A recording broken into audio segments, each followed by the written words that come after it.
नमस्कार साथियों, मैं राजकुमार। आप देख रहे हैं साइंस बाय राजकुमार। आज हमारा ये केमिस्ट्री जो सेकंड चैप्टर चल रहा था, चैप्टर का नाम क्या था मैं आपको बता देता हूँ। कई लोग पूछ रहे होंगे।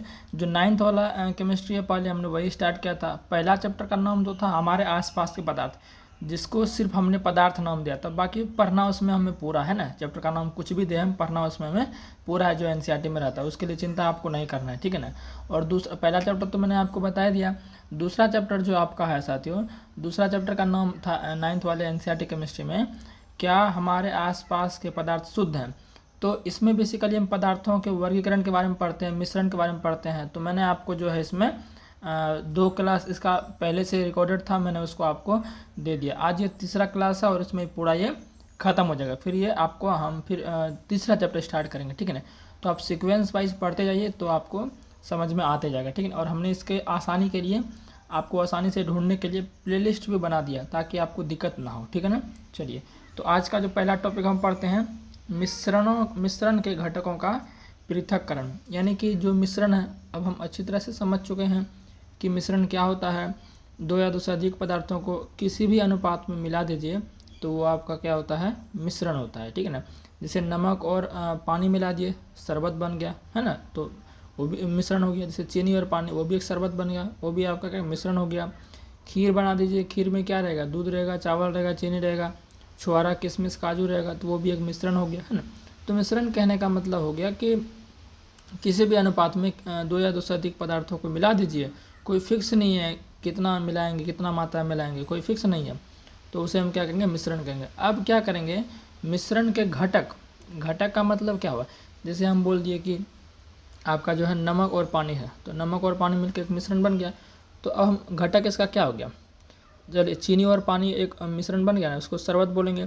तो शरबत का बोल देगा घटक क्या है, तो बोलेगा शरबत का घटक क्या है, चीनी है और पानी है, यही घटक है। अब आपको कोई बोल दिया नहीं, चलो इन दोनों को अलग करके दिखाओ, चीनी को भी अलग करके दिखाओ, पानी को भी अलग करके दिखाओ। अब तो आप उससे जो शरबत बना है, उससे चीनी और पानी हाथ से तो नहीं निकाल सकते हैं। निकाल सकते क्या, नहीं संभव है। तो इसके लिए हम कुछ विधियां हैं निकालने की, उसका हम यूज करते हैं, ठीक है ना। तो मिश्रण के घटकों को पृथक करने के लिए अनेक विधियां हैं। साथ ही जो विषमांगी मिश्रण होते हैं, उसको आसानी से हम भौतिक विधि द्वारा क्या कर सकते हैं, उसके घटकों को निकाल सकते हैं। विषमांगी मिश्रण क्या हो, जैसे मान लिया आपका चावल में कंकड़ है, दाल में कंकड़ है, तो ये सारे विषमांगी मिश्रण होते हैं। इनको अगर आप निकालना चाहें तो आसानी से हाथ से चुन के, फटक के, है ना, इस सब विधि से आप निकाल सकते हैं ना। लेकिन जो मिश्रण होते हैं इसके लिए कुछ अलग विधि हैं, इसको आप भौतिक विधि से नहीं निकाल सकते हैं, ठीक है ना। तो चलिए पहला इसमें हम विधि देखते हैं, वाष्पीकरण। क्या देखते हैं, वाष्पीकरण। वाष्पीकरण का मतलब क्या होता है, वेपराइजेशन। देखिए वाष्पीकरण मैंने आपको पढ़ाया था पदार्थ वाले चैप्टर में। क्या होता है वाष्पीकरण, क्या होता है, द्रव को वाष्प में बदलना ही वाष्पीकरण कहलाता है। द्रव को भाप में, जैसे पानी हमारा, पानी को आपको उड़ाना है तो उसको गर्म कीजिएगा तो वो भाप बन जाएगा, उड़ जाएगा। तो यही प्रक्रिया क्या कहलाती थी, वाष्पीकरण कहलाती थी, मैंने आपको बताया था। तो सिंपल बात है, इसमें हम क्या करेंगे, चीज़ों को वाष्प बना के ही काम बनाएंगे, ठीक है ना। जैसे देखिए वाष्पीकरण विधि में हम क्या करेंगे, इस विधि में मिश्रण के वाष्पशील घटक, जैसे विलायक हो गया, से अवाष्पशील पदार्थ को पृथक किया जा सकता है। जैसे देखिए स्याही का जल में मिश्रण, स्याही समझते हैं ना, स्याही समझते हैं नहीं। जैसे मार्कर में हम इंक डाल रहे हैं तो वो भी स्याही होता है, कलम में जो होता है वो भी स्याही होता है। तो बेसिकली स्याही लिक्विड ही होता है ना। अरे स्याही क्या होता है, बोलेगा सर स्याही लिक्विड होता है। तो अब स्याही लिक्विड होता है तो कोई भी चीज़ लिक्विड है, एक बात ध्यान से समझ लीजिए, इस दुनिया में कोई भी चीज़ अगर लिक्विड है, भले कि उसका रंग आपको अलग दिख रहा होगा, लेकिन उसमें अधिकतम मात्रा में क्या होता है, जल ही होता है। और जल कैसा पदार्थ है, तो बोलेगा जल वाष्पशील घटक है, क्योंकि जल तो आसानी से वाष्प हो जाएगा। समझ रहे हैं नहीं बात को। तो हम स्याही का जल में मिश्रण, इसको हम अलग करके देखते हैं। यानी कि हमारे पास स्याही है, उससे स्याही उसमें जो रंग है उसको अलग करना है, और उसमें जो जल है उसको अलग करना है, ठीक है ना। तो आइए इसको एक डायग्राम के माध्यम से करते हैं। आप यहाँ देख सकते हैं, ये NCERT का डायग्राम हमने लिया है, इसको हम समझते हैं अच्छे से। देखिए यहाँ सबसे पहले हमने क्या क्या, एक मग ले लिया हमने। सबसे पहले क्या क्या, एक साथियों, एक यहाँ पर एक मग ले लिया। क्या क्या यहाँ पर हमने एक मग यहाँ पर ले लिया, ठीक है ना। इस मग में क्या डाल दिया, समझिएगा ध्यान से। इस मग में हम क्या डाल दिए, इस मग में हम डाल दिए हैं पानी। क्या डाल दिए हैं, पानी डाल दिए हैं, ठीक है ना। अब इसको हम क्या करेंगे, इसको हम करेंगे गर्म। इसको हम क्या करेंगे साथियों, इसको हम करेंगे गर्म। इसको हटा देते हैं मिनट। इसको हम, चलो इसको गर्म कर रहे हैं, क्या कर रहे हैं, इसको इसको हम कर रहे हैं गर्म। तो पानी को जब गर्म करेंगे, ये आग हो गया आपका, ठीक है ना, इसको गर्म करें। तो इसको गर्म करेंगे तो पानी एक समय कैसा होगा, जब इसको खूब गर्म करेंगे तो इसका क्वथनांक जब 100 डिग्री सेल्सियस पहुँच जाएगा तो ये क्या होगा, उबलने लगेगा। तो पानी मान चलिए कि अब क्या हुआ, यहाँ पर उबलने लगा। पानी क्या हो सकता है, यहाँ पर ये उबलने लगा, पानी का बुलबुला आपको दिख रहा होगा, समझ गया ना। यानी कि पानी जो हमने लिया था वो गर्म हो चुका। अब क्या करेंगे मेरे भाई, अब इसके ऊपर जो है ना, अब इसके ऊपर जो है, इसके ऊपर हम क्या करें, एक वॉच गिलास लेंगे। क्या लेंगे, एक वॉच गिलास लेंगे। वॉच गिलास का मतलब जानते हैं क्या होता है? वॉच गिलास का मतलब मेरे भाई होता है जो कि पारदर्शी टाइप का हो, ठीक है ना। ये वॉच गिलास हम ले लिया, इसके ऊपर देखिए पानी अभी भी गर्म कर ही रहे हैं, ये बात ध्यान, अभी भी गर्म पानी को गर्म ही कर रहे हैं, बुलबुला पानी से निकल रहा है क्योंकि गर्म हो रहा है पानी। अब इस वॉच ग्लास में क्या करिए, जो हमारा स्याही था, जो कलरफुल था स्याही, लिक्विड आपका, उस स्याही को हम इसमें डाल दिए। अब उस स्याही को हम थोड़ा अलग कलर से डाल देते हैं, ये हम पीला कलर से डाल देते हैं। ये स्याही को इसमें हम क्या कर दिया, डाल दिया। अब ये जो स्याही इसमें डाले हैं, इसमें क्या है, पानी भी होगा और रंग भी होगा। अब इन्हीं को, इस स्याही में से पानी को अलग करना है और रंग को अलग करना है, बस सिंपल है। क्योंकि मिश्रण को पृथक कर रहे हैं ना, अलग कर रहे हैं ना। तो अब क्या होगा, देखिए हम डायरेक्ट इसको यहाँ पर से गर्म नहीं करेंगे, डायरेक्ट हम डाई को, मतलब डाई समझ लीजिए आप, डायरेक्ट हम इसको गलर नहीं क्या कर सकते हैं, अलग नहीं करेंगे, गर्म नहीं करेंगे। तो हम कैसे गर्म कर रहे हैं, पहले पानी गर्म किए, पानी के ऊपर हम इस वॉच गिलास को रखें, कांच के गिलास को, और उसमें रंग डाले हैं। उसमें रंग डालने के बाद अब इसको हम क्या कर रहे हैं, फिर से हम गर्म कर रहे हैं। अभी तक गर्म कर ही रहे थे, तो इसको जब गर्म कर रहे हैं तो इसके अंदर, इस बर्तन के अंदर जो पानी था वो तो गर्म हो ही रहा था। अब इससे जो भाप बन रहा है, अब चूंकि ये पानी गर्म है तो इससे भी ऊर्जा निकल रही होगी, उष्मा के रूप में। एक्चुअली जो हम ताप साथियों देते हैं टेम्परेचर, वो उष्मा ऊर्जा के रूप में निकलती है, ठीक है ना। तो इसको जब गर्म कर रहे हैं पानी को, तो पानी के बदौलत ये जो वॉच ग्लास है ये भी गर्म हो जाएगा, ये भी क्या हो जाएगा, गर्म हो जाएगा, क्योंकि पानी हीट है तो वो भी क्या हो जाएगा, गर्म हो जाएगा। तो जब गर्म हो जाएगा तो तब इसमें जो लिक्विड वाला पार्ट है, स्याही में जो लिक्विड वाला पार्ट है, वो भी धीरे धीरे क्या होगा, वाष्प होते जाएगा, वो भी धीरे धीरे क्या है, वाष्प होते जाएगा। अभी भी यहाँ पर गर्म कर ही रहा है, नीचे आपको फ्लेम देना ही देना है। तो धीरे धीरे क्या होगा, जो स्याही था इससे पानी निकलने लगेगा, और तब तक इसको हम गर्म करते रहेंगे। इस नीचे से जो हम आग दे रहे हैं, तापमान दे रहे हैं, तब तक गर्म करते रहेंगे जब तक इस वॉच गिलास से पूरा पानी वाष्प ना हो जाए। एक समय ऐसा आएगा पूरा पानी स्याही में से वाष्प बन जाएगा, और बचेगा सिर्फ क्या, पानी। जब उससे निकल गया सिर्फ रंग बचेगा, तो हो गया भाई, सिंपल हो गया। जब पानी पूरा निकल गया तो हम यहाँ पर जो तापमान दे रहे थे वो बंद कर देंगे। अब देख लो ना, पानी भाप बन के उड़ गया और रंग हमारा अलग से निकल गया, यानी पृथक हो गया, पानी अलग हो गया, रंग अलग हो गया। यही तरीका क्या था, तो हमने अलग कर दिया ना मिश्रण को। पहले हमारा मिश्रण क्या था, स्याही था, पानी था, उसके साथ रंग था, लेकिन हमने दोनों को अलग अलग कर दिया, पानी को अलग कर दिया, भाप बन के रूप में हटा दिया उसको, और रंग हम अलग कर दिया। तो ये तरीका आखिर हम किस विधि से किए, यहाँ पर वाष्प का ही खेला हुआ। किसका खेला हुआ, वाष्प का खेला हुआ, इसीलिए इस विधि को नाम दिया वाष्पीकरण। तो सिंपल सा प्रश्न आएगा कि स्याही को उनके घटकों से अलग किस विधि से कर सकते हैं, तो वाष्पीकरण की विधि से। आई होप कि ये कॉन्सेप्ट समझ गए हमको। नेक्स्ट चलते हैं। नेक्स्ट हमारा है अपकेंद्रीकरण। अपकेंद्रीकरण, इसको सेंट्रीफ्यूगेशन बोलते हैं। क्या होता है अपकेंद्रीकरण, सिंपल सी बात है। इसमें हम क्या करते हैं, कोई हमारा मिश्रण होता है, अब देखिए करना मिश्रण के घटक को अलग ही है। अब वो मिश्रण अलग अलग तरीके से हो सकते हैं, अलग अलग तरीके के घटकों को अलग अलग करने के लिए हमें अलग अलग विधियाँ अपनानी पड़ती है, ठीक है ना। तो अपकेंद्रीकरण जो विधि है, इसमें कैसे मिश्रण, मतलब किस वाले मिश्रण को हम अलग करते हैं। देखिए इस विधि में जिनमें दो घटकों में घनत्वों का अंतर होता है, उसे पृथक करने के लिए इसका यूज होता है। आप हमें बताइए घनत्व का मतलब क्या होता है, बोलिएगा घनत्व का मतलब द्रव्यमान बटे आयतन होता है। घनत्व का मतलब क्या होता है, द्रव्यमान बटे आयतन होता है। अच्छा, जो हल्का चीज़ है उसका घनत्व ज़्यादा होगा कि भारी चीज़ का घनत्व ज़्यादा होगा, तो बोलेगा भारी चीज़ का घनत्व ज़्यादा होगा, ठीक है ना। क्योंकि भारी क्यों है कोई चीज़, क्योंकि उसमें सघन कण जो है वो सघन माध्यम में जुड़े हुए हैं, ठीक है ना। तो इसमें हम क्या करते हैं, घनत्व का अंतर जो रहता है उसको हम उसके घटकों से अलग करते हैं। ज़्यादा समझ नहीं आया होगा, समझते हैं क्या होता है।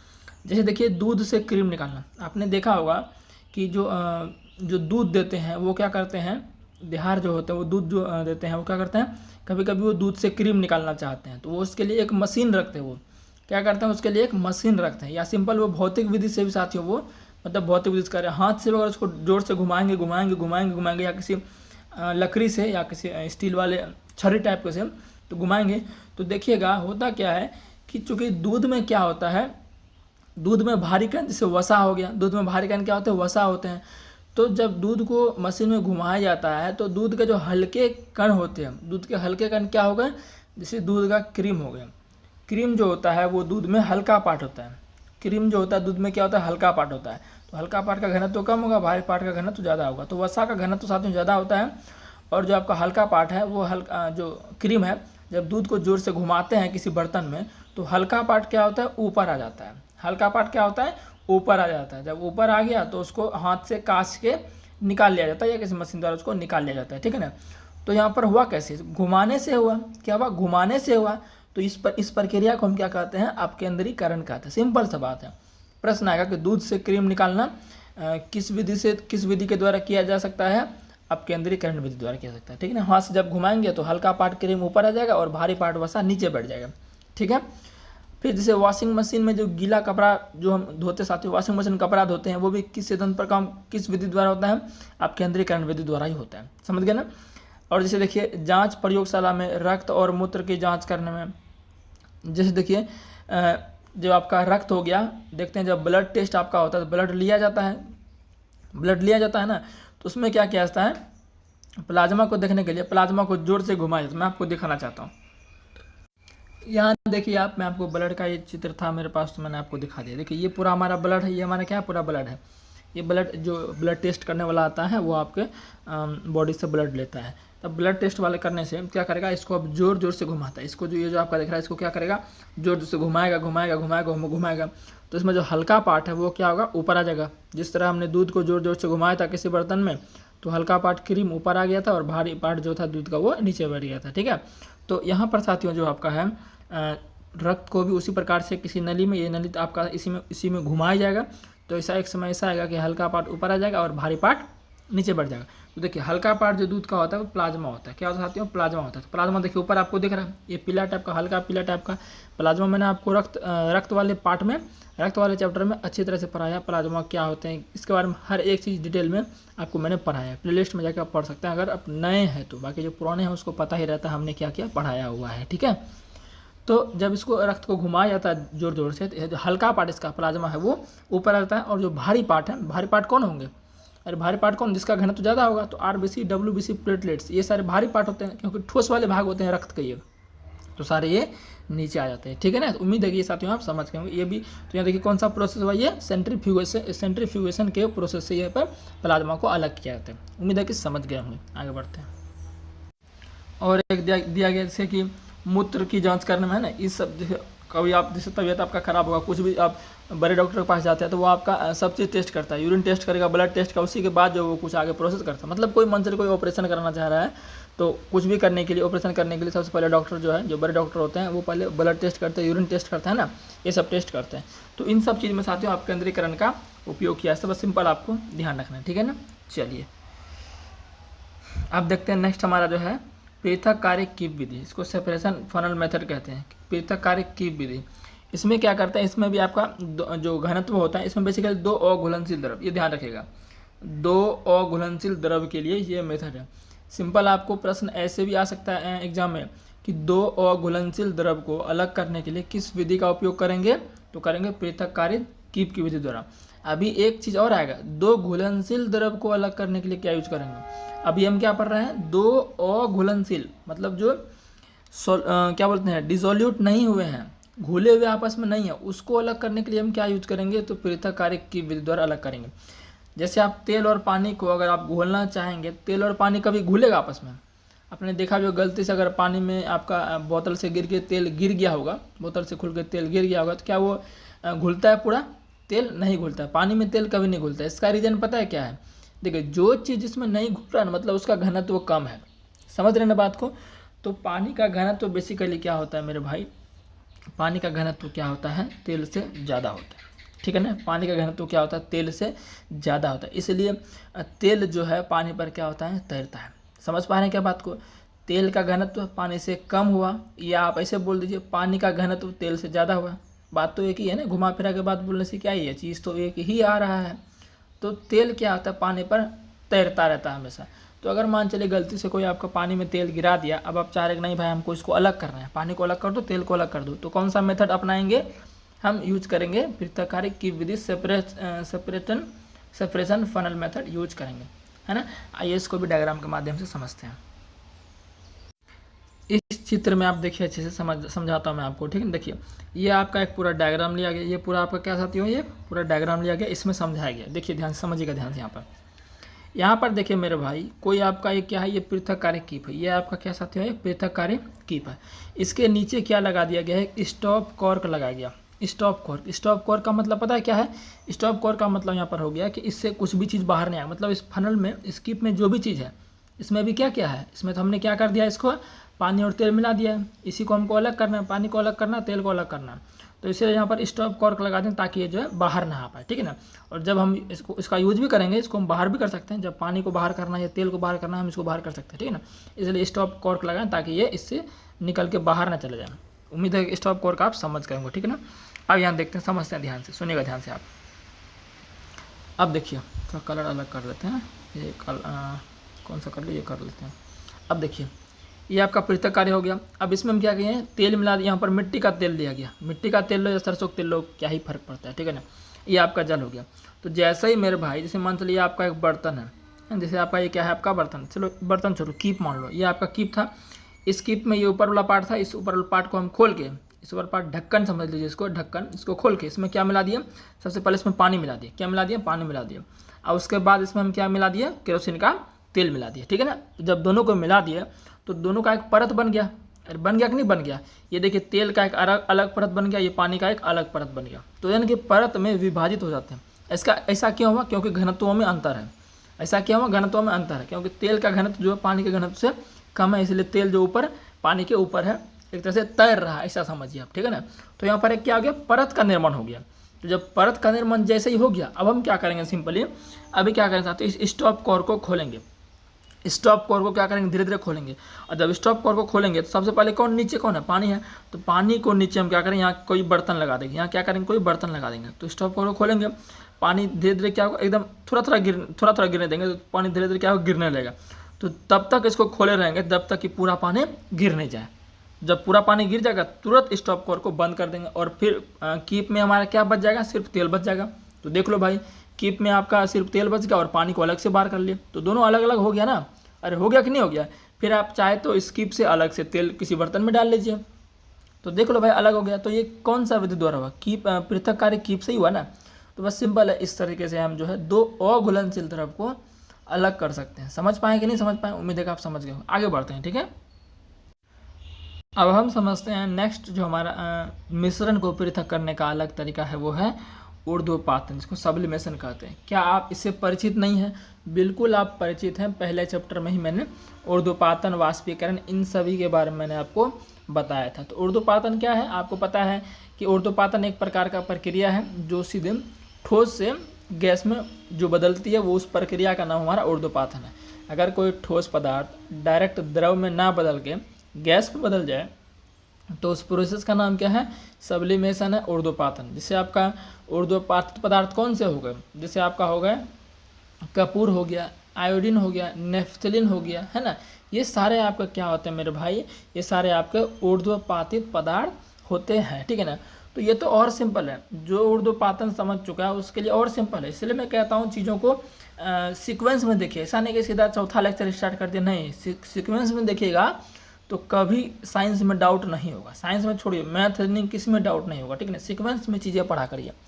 तो यह विधि उन मिश्रणों को पृथक करने के लिए किया जाता है जिसमें ऊर्ध्वपातित होने वाले पदार्थ होते हैं। सिंपल है, अरे भाई दो चीज़ है जिसको आपस में मिला दिए, मिश्रण बन गया। एक चीज़ उसमें क्या ऊर्ध्वपातित पदार्थ है और दूसरा ऊर्ध्वपातित पदार्थ नहीं है। तो अब दोनों को अलग करना है, तो क्या करेंगे, तो भाई जो ऊर्ध्वपातित पदार्थ है उसको क्या करेंगे, उसको उड़ा देंगे, और जो बच जाएगा नेक्स्ट हमारा अलग हो जाएगा। जैसे देखिए NH4Cl और NaCl, इन दोनों को अलग करना है, तो कैसे करेंगे।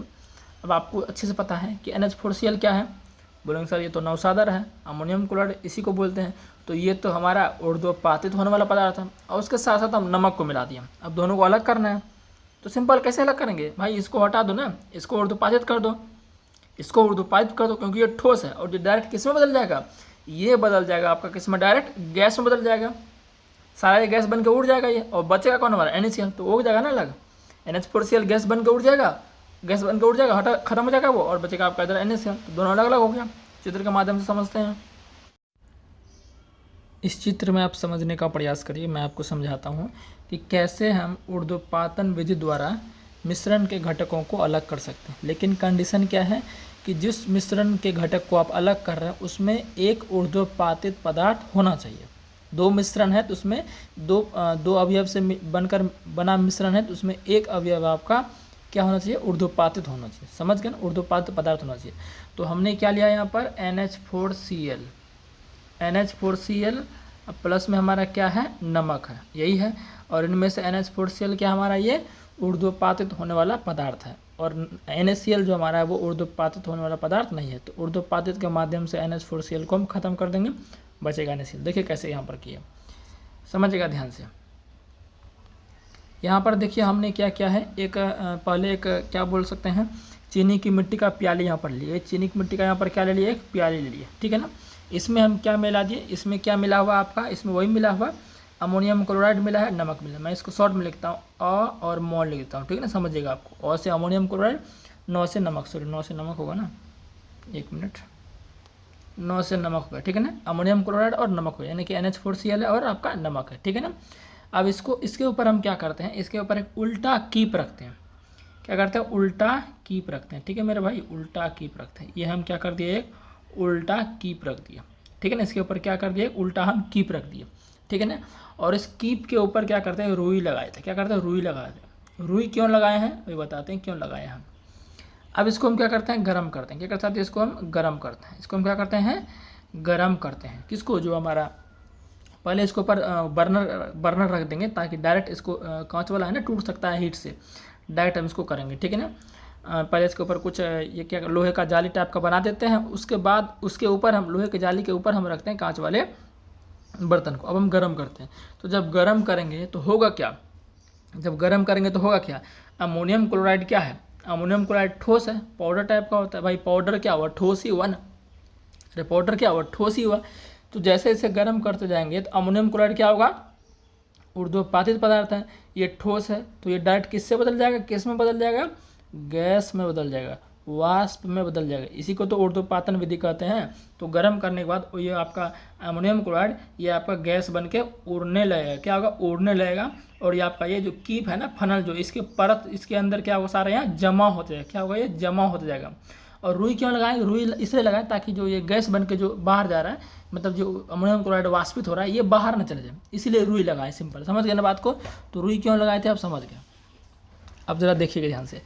तो इसको हम तब तक गर्म करते रहेंगे, इस वाले चीज़ को हम तब तक गर्म कर देंगे जब तक पूरा अमोनियम क्लोराइड वाष्प बन के इस फनल के अंदर जमा ना हो जाए।